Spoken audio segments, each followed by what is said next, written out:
Primero, por la forma. Y con mucho respeto quiero decir algo, compañeros legisladores.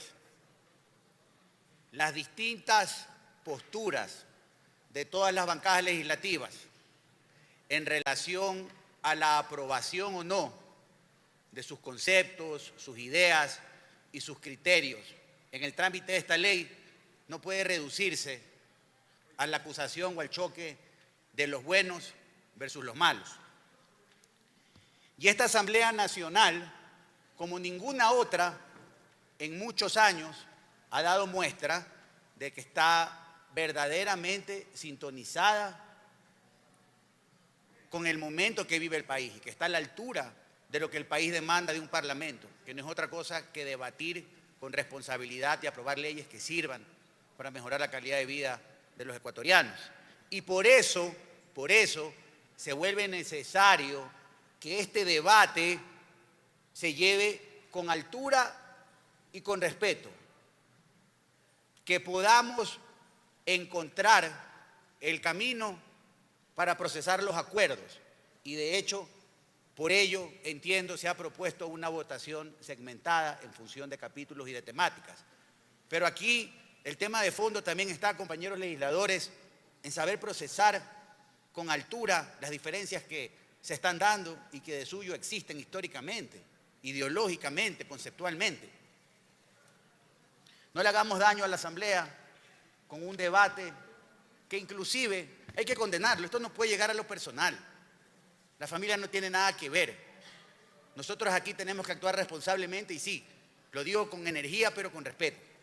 Ahora, en lo que respecta a la posición de la bancada de las 6 y aliados, el país entero lo conoce y lo ha vivido. Por más de 30 años esta bancada legislativa siempre ha legislado en pro de la ciudadanía, en pro de la mano dura, en contra de la delincuencia. Y por eso, desde el minuto 1, hemos respaldado, no solo de este Parlamento, las decisiones que el Ejecutivo ha tomado en materia de seguridad. Este mismo Parlamento respaldó unánimemente la decisión de como país declararle la guerra al crimen organizado. Y cuando llega este proyecto urgente en materia económica, llega con un membrete, llega con la descripción de la necesidad de obtener recursos para financiar este conflicto interno armado en contra del narcoterrorismo. Y a partir de eso hemos sido, como siempre, como hace más de 25 años, muy claros. Dinero para la seguridad sí, más impuestos para los ciudadanos no. Y no nos quedamos cortos.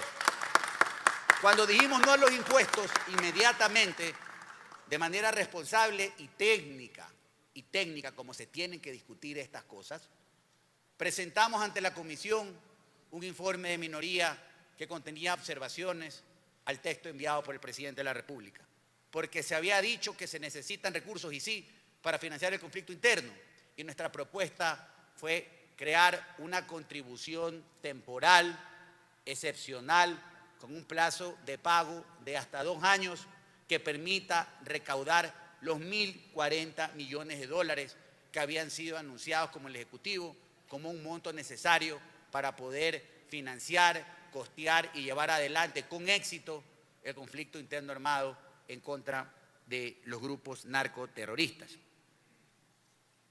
Hicimos esta propuesta alternativa porque estamos absolutamente conscientes de que el IVA es un impuesto regresivo que afecta a los que menos tienen y los va a afectar más aún en las actuales condiciones económicas que vive el país, que va a afectar el consumo y con ello también se va a afectar la producción. Y precisamente el concepto de esta contribución está claramente determinado en cuanto a quién lo tiene que pagar. No la tiene que pagar la MIPYMES, el sector de la empresa mediana, pequeña. Lo va a pagar quien haya generado, en función de su tributación, durante el ejercicio 2022, un 3.25, y estamos hablando de empresas grandes. Porque sí estamos conscientes que es momento de solidaridad y de aportar. pero también estamos conscientes de que es momento de cuidar el bolsillo de los ecuatorianos. Y adicionalmente, también pusimos sobre la mesa de discusión propuestas que nos tienen que llevar también a tratar el problema de fondo, el problema estructural, el problema económico que vive el país. Y claro está, este no es un problema ocasionado por el presidente Noboa ni por su ejecutivo. Es un problema que se ha venido incrementando y que ha venido creciendo como bola de nieve, precisamente porque se han cometido errores, y entre esos el establecer o el aumentar impuestos, que lo único que han hecho es que seamos los ciudadanos los que paguemos a lo largo del tiempo la factura del despilfarro y de la indiferencia de los gobiernos de turno. Y esas decisiones de fondo tienen que ser tomadas, no solo tienen que ser discutidas. Y nos referimos, sí, a la reestructuración en cuanto al pago de la deuda externa, nos referimos a la focalización de subsidios, nos referimos a que el Estado haga el primer esfuerzo en cuanto a ajustarse el cinturón y recortar todo aquel gasto que sea innecesario, e inclusive a la venta de activos improductivos que hoy están en manos del Estado y que le cuesta su mantenimiento. Somos claros, esta bancada respalda con contundencia el combatir al crimen organizado. Esta bancada no va a votar por el incremento del impuesto a valor agregado, ni de manera temporal, ni menos aún de manera permanente.